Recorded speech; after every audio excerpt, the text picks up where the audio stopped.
Welcome to Iniyan organic form. இன்னைக்கு நம்ம Iniyan organic ஃபார்மில் இருக்கோம். சொரக்காய் எப்படி விளை வைக்கிறதுன்னு பார்க்க போகிறோம்.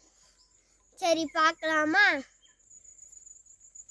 சொரக்காய்க்கு இந்த மாதிரி இந்த இடத்துல இப்போ கொடி கட் பண்ணியிருக்காங்களே, இந்த பேஸ் மாதிரி எல்லா இடத்துலையும் கட் பண்ணியிருக்கணும். இங்கே பாருங்க, இந்த செடியில் கட் பண்ணியிருக்காங்களா?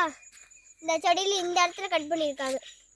அதே மாதிரி இந்த எல்லா செடியிலும் கட் பண்ணி விட்டாதான் சொரக்காய் ஹைட்டாக போய் பெருசாக நம்மளுக்கு வளர வரும்.